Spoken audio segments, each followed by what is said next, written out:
حمد و صلات کے بعد ماہ رمضان المبارک کی خوبصورت گھڑیوں میں فکری، تربیتی اور روحانی کورس کے نام سے چند گزارشات نماز تراویح کے بعد اہل اسلام، بالخصوص وہ لوگ جو اپنے آپ کو راہ سلوک کا مسافر سمجھتے ہیں اور اپنی تربیت کے لیے فکر مند رہتے ہیں، ان کے اور اپنی اصلاح کے لیے چند باتیں یہاں کی جائیں گی۔ اللہ تبارک و تعالی اخلاص کا وضو عطا فرمائے، نیتوں اور ارادوں کو پاکیزگی نصیب فرمائے، اور اس ماہ مبارک کی ساری برکات اور اس کے ثمرات اور اس کی روحانیت سے ہم سب کو فیض یاب فرمائے۔ اہل ایمان کا یہ شیوہ ہے کہ وہ اپنے رب سے شدید محبت کرتے ہیں۔ قرآن حکیم میں اللہ تعالیٰ نے فرمایا ہے کہ والذین آمنوا اشد حبا للہ، فرمایا وہ لوگ جو ایمان لائے وہ اپنے رب سے شدید محبت کرتے ہیں۔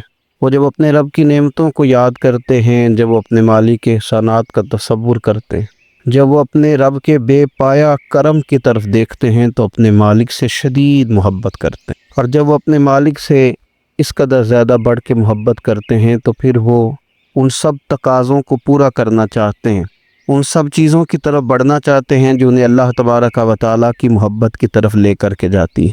اللہ تبارک و تعالیٰ چونکہ اپنے بندوں کی طلب سے آگاہ ہے، اپنے بندوں کی پیاس کو جانتا ہے، ان کے دلوں میں اس کی طرف بڑھنے کا جو جذبہ ہے، اس جذبے سے مالک پوری طرح نہ صرف آگاہ ہے بلکہ اپنے کرم سے اس کی تسکین بھی فرماتا ہے۔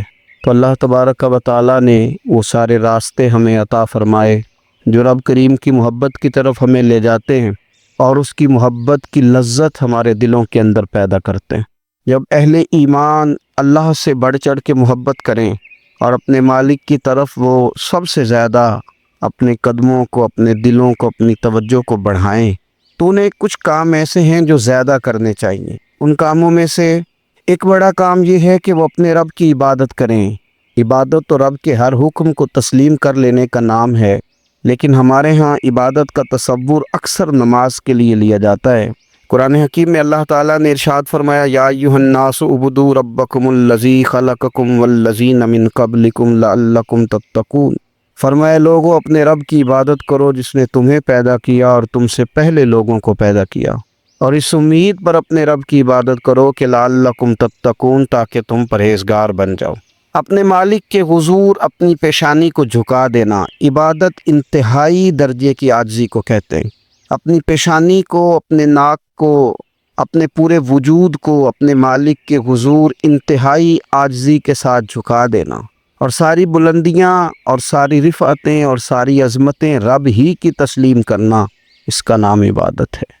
اللہ کے حضور جب رب کریم کا بندہ اپنے آپ کو جھکا دیتا ہے اور اس کے حضور وہ انتہائی عاجزی کرتا ہے، اس کا معنی یہ ہے کہ وہ اپنے رب کی عبادت کر رہا ہے۔ رسول کائنات صلی اللہ تعالیٰ علیہ وسلم نے مختلف چیزوں کو مختلف مواقع پر ہمارے لیے بیان کر کے ہمارے دلوں میں ان چیزوں کی محبت بڑھائی۔ اس رمضان المبارک میں خاص کر کے ہمیں ان چیزوں پر توجہ کرنی ہے۔ میری نظر میں وہ 4 چیزیں ہیں، اگرچہ ان کو اور بھی بہت ساری چیزوں پر تقسیم کیا جا سکتا ہے، اور بھی کئی چیزیں اس میں شامل کی جا سکتی ہیں، لیکن اہم چیزیں 4۔ ایک تو نماز کا پڑھنا، نوافل کا پڑھنا، رات کو قیام کرنا، سحری کے لیے تو اٹھنا ہی ہے، تو اٹھتے وقت تہجد کی نماز کو اہمیت دینا، نماز تراویح کو ذرا شوق کے ساتھ ادا کرنا، نفل کا قیام کرنا، عبادت کے لیے اپنے آپ کو تیار کرنا، اور دوسرے نمبر پر قرآن حکیم کی تلاوت کو ذوق شوق کے ساتھ کرنا، اپنا محبت کا، پیار کا رشتہ قرآن پاک کے ساتھ مضبوط کرنا، اور تیسرا کثرت کے ساتھ استغفار پڑھنا، اپنے مالک سے اپنے گناہوں کی معافی مانگنا، آئندہ گناہ نہ کرنے کا عہد کرنا، اور چوتھا دعائیں مانگنا۔ یہ 4 چیزیں اگر تھوڑی توجہ کے ساتھ اس ماہ مقدس میں روزانہ کے معمولات میں شامل کر لی جائیں، نماز، تلاوت قرآن مجید، استغفار اور دعا۔ آپ دیکھیے کہ نبی کریم صلی اللہ تعالیٰ علیہ وآلہ وسلم نماز کے اندر محو رہنے کو پسند کرتے تھے۔ حضور نماز کے اندر شامل رہنے کو اور نماز کو بار بار ادا کرنے کو پسند کرتے تھے۔ ہر موقع پر حضور نماز ادا فرماتے، ہر موقع پر۔ سورج گرہن ہے تو نماز ہو رہی ہے، چاند گرہن ہے تو نماز ہو رہی ہے، بارش نہیں ہوتی تو کریم محبوب علیہ السلام نماز ادا کر رہے ہیں، بارشیں کثرت سے ہونے لگی، طوفان اور آندیاں آنے لگی تو حضور نماز ادا فرما رہے ہیں۔ جنگ کے موقع پر، بدر کے موقع پر لوگوں کی، صحابہ کی صفیں درست کر کے حضور خود مصلی پر تشریف لے گئے اور نماز شروع کر لی۔ تو ہر وقت نماز کی طرف حضور کی توجہ ہمیں بتاتی ہے کہ نماز پڑھنا، نفل پڑھنا، عبادت کرنا یہ کتنا دلچسپی والا کام ہے، اور مسلمان کا اس کے ساتھ شوق کس قدر زیادہ ہونا چاہیے۔ آج ہم زیادہ بے چین اس لیے رہتے ہیں کہ ہمارا تعلق باقی سب چیزوں سے مضبوط ہوا لیکن مصلی کے ساتھ کمزور ہوا۔ ہماری بہت ساری اس دور کی جدتوں نے ہم سے ہمارے مصلی کی، استغفار کی، تلاوت کی، دعا کی لذت چھین۔ اگر ہم تھوڑا لوٹ کر کے آئیں اور کچھ گھنٹوں کے لیے، کچھ وقت کے لیے، کچھ ٹائم کے لیے، اگرچہ وہ مختصر ہی کیوں نہ ہو، ہم اپنے معمولات جو عبادت کے تعلق سے ان کو مضبوط کریں، موبائل بند کیے جائیں، ایک کونا تلاش کیا جائے، کوشش کی جائے تنہائی کرے انسان اپنے مالک کے ساتھ۔ نبی پاک صلی اللہ تعالیٰ علیہ وآلہ وسلم نے جو ہمیں طریقے بتلائے ہیں، ان طریقوں کی روشنی میں انسان اکیلا بیٹھے اپنے مالک کے حضور اور خوب اس کی بارگاہ میں نفل پڑھے، تلاوت کرے، استغفار پڑھے، پھر دعائیں مانگے، اپنے لیے بھی مانگے، امت کے لیے بھی مانگے، اپنے لیے بھی مانگے، اپنوں کے لیے بھی مانگے، سب کے لیے اللہ کے حضور سے وہ خیر طلب کرے۔ حضرت سیدنا زید بن ثابت رضی اللہ تعالیٰ عنہ ارشاد فرماتے ہیں، مجمع الزوائد میں، مسند امام احمد بن حنبل میں یہ حدیث موجود ہے۔ آپ فرماتے ہیں کہ میں نبی پاک صلی اللہ تعالیٰ علیہ وسلم کے ساتھ اکثر نماز کے لیے جایا کرتا تھا، تو میں انفرادی انداز دیکھتا نبی پاک صلی اللہ تعالیٰ علیہ وسلم کا کہ حضور جب نماز کے لیے چلتے تو چھوٹے چھوٹے قدموں کے ساتھ چلتے۔ یہ نبی پاک صلی اللہ تعالیٰ علیہ وسلم کا روٹین میں چلنے کا انداز ایک کریمانہ تھا، اس سے ہٹ کر حضور مختصر قدم اٹھاتے اور نماز کے لیے تشریف لے جاتے۔ میں اس خوبصورت ادا پر توجہ کرتا تو میرے کریم محبوب صلی اللہ تعالیٰ علیہ وسلم نے مجھ سے فرمایا، زید تم جانتے ہو میں مختصر قدم کیوں اٹھاتا ہوں؟ حضور دلوں کا حال جانتے ہیں نا، تو فرمانے لگے تمہیں خبر ہے میں اختصار کے ساتھ قدم کیوں اٹھاتا ہوں؟ عرض کی یا رسول اللہ صلی اللہ تعالی وسلم کرم نوازی فرمائیے، بتا دیجئے۔ تو حضور فرمانے لگے کہ جب تک انسان نماز کی طلب میں رہتا ہے نا، وہ نماز ہی میں رہتا ہے، وہ جب نماز کی طلب میں ہوتا ہے تو نماز ہی میں ہوتا ہے۔ تو میں چھوٹے چھوٹے قدم اٹھاتا ہوں، ذرا آہستہ چلتا ہوں، تاکہ جتنا وقت طلب نماز میں ہو وہ نماز ہی میں گزرے۔ ذکر حبیب کم نہیں وصل حبیب سے، محبوب کا ذکر بھی اس سے ملاقات ہی ہوتا ہے۔ تو یہ جو سفر ہے نا نماز کے لیے جانے کا، میں چاہتا ہوں کہ یہ ذرا لمبا ہو جائے، اس میں ذرا وقت ملے تاکہ مالک کے ساتھ میں جڑا رہوں، میرا تعلق مضبوط رہے۔ تو سرور کائنات صلی اللہ تعالیٰ علیہ وسلم کی جو خاص دلچسپی ہے نماز کے ساتھ، نفل کے ساتھ، عبادت کے ساتھ، حضور صلی اللہ علیہ وسلم نے ارشاد فرمایا، مسلم شریف میں حدیث موجود ہے، فرمایا اللہ تعالیٰ کے بندہ سب سے زیادہ قریب پتہ کب ہوتا ہے؟ پہلے تو ذرا ان لفظوں کا حسن ہی ملاحظہ کریں کہ بندہ اور رب کے قریب، بندہ اور اپنے مالک کے قریب۔ وہ بندہ کتنی شان والا ہے، اس کا مقدر آج کتنے عروج پہ ہے جو اپنے رب کے قریب ہو گیا۔ حضور فرمانے لگے غلاموں سنو، بندہ اپنے رب کے سب سے زیادہ قریب سجدے کی حالت میں ہوتا ہے، لہذا فرمایا سجدوں میں کثرت سے دعا کیا کرو، گویا اس سے مانگ لیا کرو سجدوں میں، اب تمہارا قرب ہے۔ اب تم جب کشکول طلب دراز کرو گے تو وہ تمہیں عطا کرے گا۔ جب تم نے اپنا سر سجدوں میں رکھا ہو تو پھر اپنی آرزویں لے آؤ ساری، اب رب تمہارے کشکول بھرے گا، تمہیں خیرات ملے گی، تمہاری طلب سے بڑھ کر تمہیں عطا کیا جائے گا۔ تو عبادت کے ساتھ جب آپ کا تعلق ہوتا ہے تو آپ قرب الہی میں ہوتے ہیں، اللہ کے قریب چلے جاتے ہیں۔ شرط یہ ہے کہ تھوڑی دیر بھول جائیں موبائل کو، تھوڑی دیر چھوڑ دیں دنیا داری کے خیالات، تھوڑی دیر وہ ایک دن چھوڑ کے سارا کچھ بھی تو جانا ہے نا اللہ کے حضور۔ تو آج بھی اگر کچھ وقت کے لیے ترک کیا جائے، اسلام میں رہبانیت نہیں، لیکن حضور تہجد کی نماز پڑھتے تھے، حضور اعتکاف کرتے تھے، غار حرا میں وقت گزارا نبی پاک علیہ السلام۔ کچھ وقت تو ایسا ہو جو انسان اپنے رب کے ساتھ گزارے، اللہ کے ساتھ اپنے تعلق کو وہ مضبوط کرے۔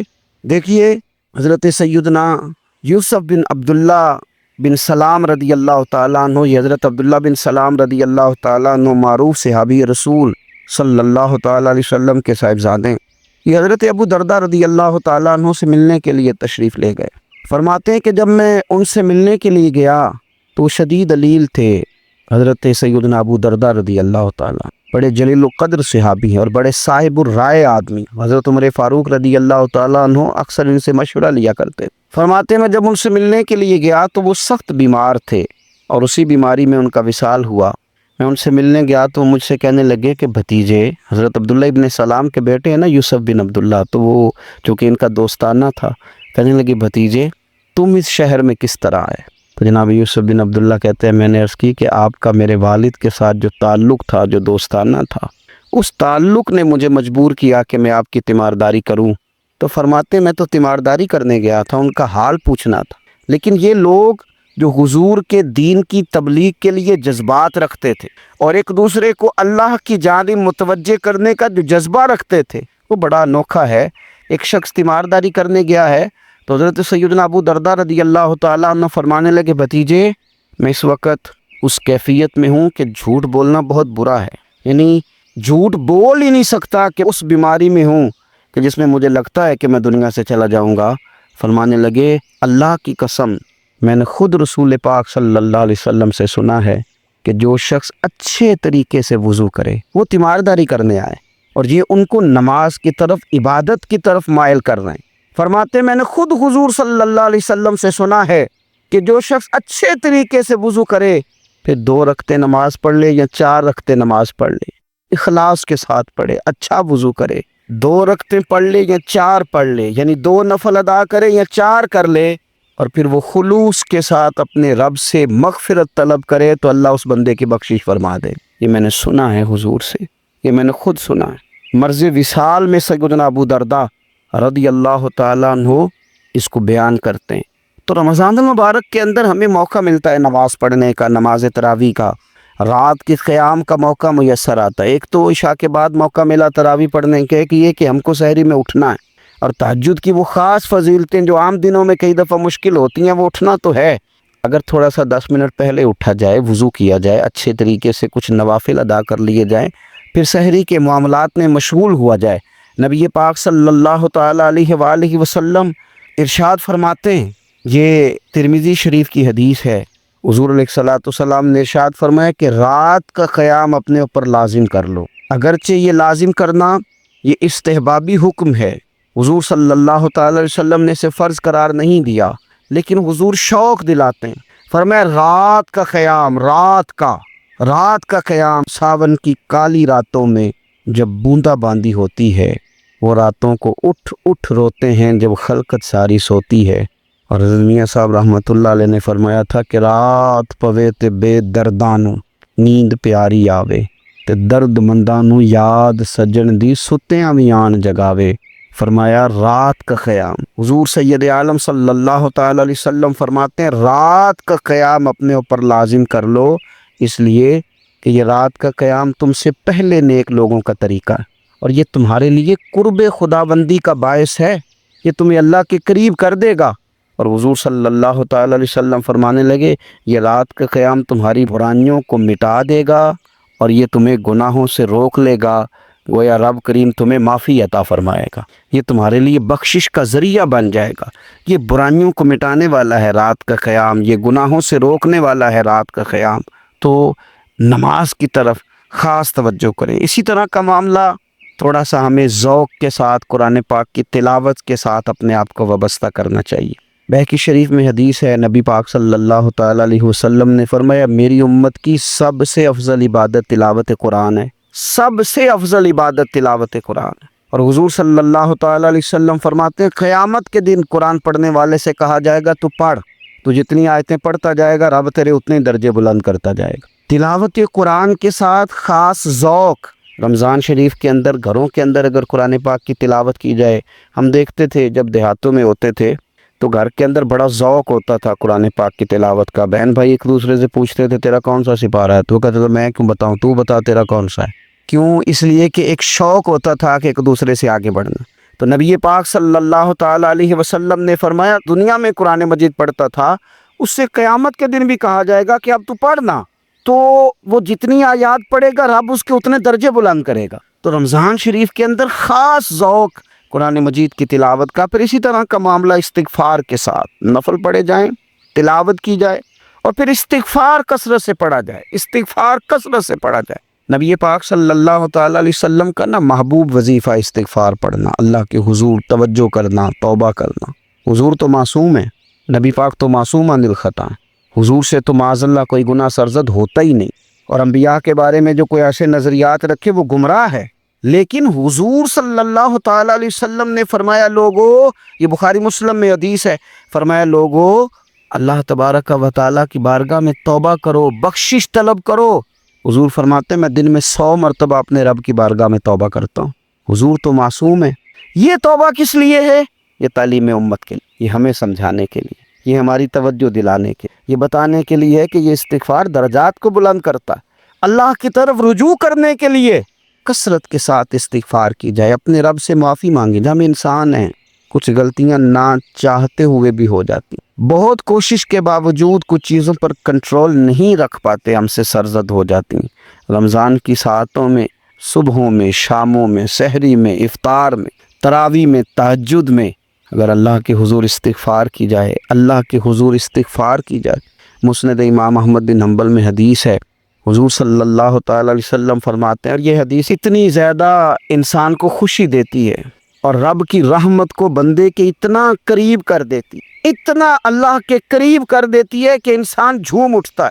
کبھی اس حدیث کے جملوں پر غور کریں، نبی پاک صلی اللہ تعالیٰ علیہ وآلہ وسلم کس طرح رب کی رحمت ہمارے سامنے بیان کرتے ہیں، اور جب حضور اپنی زبان نور سے بیان کرتے ہیں پھر تو یوں لگتا ہے کہ روح کی گہرائیوں تک بات چلی گئی۔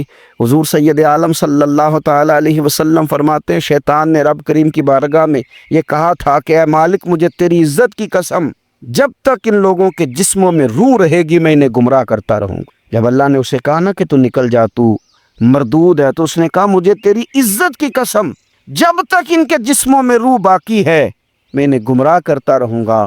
تو میرے کریم محبوب علیہ السلام، مدینے والے پیارے حبیب علیہ السلام فرماتے ہیں، رب کریم نے فرمایا سن ابلیس، اگر تو یہ قسم اٹھاتا ہے کہ تو جب تک ان کے جسموں میں روح ہے انہیں گمراہ کرتا رہے گا، تو پھر مجھے بھی اپنے عزت اور جلال کی قسم، یہ جب تک مجھ سے معافی مانگتے رہیں گے میں انہیں معاف کرتا رہوں، میں بھی انہیں معاف کرتا رہوں گا، یہ جب جب مجھ سے بخشش مانگیں گے، جب جب مجھ سے بخشش مانگیں گے۔ اس یہاں سے کبھی ہم نے کنارہ نہ کیا، اور تو نے بھی تو دل آزردہ ہمارا نہ کیا، ہم نے تو جہنم کی بہت کی تدبیر، پر میرے مولا تیری رحمت نے گوارا نہ کیا۔ تو کثرت کے ساتھ استغفار رمضان میں کیا جائے، اللہ کے حضور معافیاں مانگی جائیں، اور میں تو کہتا ہوں اپنے لیے بھی مانگی جائیں، دوسروں کے لیے بھی مانگی جائیں۔ استغفار سے وہ مان جاتا ہے۔ اور پھر سب سے زیادہ اس چیز پر توجہ دینے کی ضرورت ہے، وہ ہے عبادت کا مغز، یعنی دعا۔ میں اکثر کہتا رہتا ہوں کہ ہمارے ڈاکٹر ہمیں یہ کہتے ہیں کہ تمہارے دلوں میں کچھ دکھ ہیں وہ کہہ دو تو تمہاری بیماریاں ہلکی ہو جائیں گی، دل کے بوجھ اتار دو، تم کہہ دو کسی سے اپنے غم تاکہ تمہارے دل ہلکے ہو جائیں۔ اب کچھ غم بڑے ذاتی قسم کے ہیں، بندہ کسی سے کہہ ہی نہیں سکتا، بڑی نجی قسم کے کچھ دکھ ہیں، کسی سے کیسے بیان کرے؟ تو ہمارے دین نے ہمیں دعا سکھائی۔ معنی کیا ہے؟ جو کسی سے نہیں کہہ سکتے وہ رب رسول سے کہہ دو تاکہ تمہارا دل بھی ہلکا ہو، تمہاری عزت بھی محفوظ رہے، اور تم نے کہا بھی اس طبیب کے سامنے جو سب سے بڑھ کر شفا دینے والا ہے، کہا اس مالک کے سامنے جو سب سے زیادہ خزانے بانٹنے والا ہے۔ ترمذی شریف میں حدیث ہے، حضور نے فرمایا دعا عبادت ہے۔ اسی ترمذی میں حدیث ہے، فرمایا دعا عبادت کا مغز ہے۔ اور اسی ترمذی میں حدیث ہے، نبی پاک علیہ السلام نے فرمایا یاد رکھو رب کے نزدیک، اللہ کے نزدیک دعا سے زیادہ عزت والی چیز کوئی، اس سے بڑی اکرام والی چیز ہی کوئی نہیں اللہ کے حضور۔ تم اپنے رب سے جب مانگتے ہو تو بڑے معزز ہوتے ہو، دنیا داروں کے سامنے ہاتھ پھیلاؤ گے، دکھ سناؤ گے تو عزت میں کمی آئے، لیکن جب تم اللہ سے مانگتے ہو، مالک کے حضور کشکول طلب دراز کرتے ہو، تو اس سے بڑی عزت والی چیز کوئی نہیں۔ پھر ایک دل میں سوال آتا تھا کہ کتنا کو مانگیں، مالک سے کتنا سوال کریں، کس قدر طلب کریں؟ تو بہقی شریف میں حضور نے یہ مسئلہ بھی حل کر دیا۔ اللہ کے پیارے حبیب علیہ السلام نے فرمایا ہر چیز اپنے رب سے مانگ لو، ہر چیز اپنے رب سے طلب کرو، حتیٰ کہ نمک ہی کیوں نہ ہو، وہ بھی مانگنا ہو تو مالک سے ہی مانگو۔ اللہ کے حضور عرض کرو اس کے پیارے محبوب علیہ السلام کے غلاموں، تمہارے ہاتھ وسیلہ جو آ گیا ہے مدینے والے محبوب کا، اس کی بارگاہ سے مانگو، بار بار مانگو، کئی بار مانگو، اور اپنے لیے بھی طلب کرو، دوسروں کے لیے بھی طلب کرو، امت کے لیے طلب کرو، ملک و ملت کے لیے طلب کرو۔ تو رمضان شریف کی پہلی نشست میں ایک تو ہمیں اپنی عبادت کو، اپنے نوافل کو، اپنی نماز کو مضبوط کرنا ہے. کوشش کریں قضا نمازوں پر بھی توجہ دی جائے. یہ بہت بڑا قرض ہے اور یہ ہم ہی ادا کریں گے تو ادا ہوگا. اور دوسری بات یہ کہ کثرت کے ساتھ قرآن مجید کی تلاوت کی جائے. تیسری بات یہ کہ استغفار کو اپنے اوپر لازم کیا جائے. اور چوتھی بات دعائیں مانگی جائیں. رمضان کی گھڑیاں بڑی قبولیت والی ہیں، بڑی قبولیت والی ہیں. افطار کے وقت جو بندہ مانگتا ہے رب اس کی دعا کو قبول فرماتا ہے. ان اوقات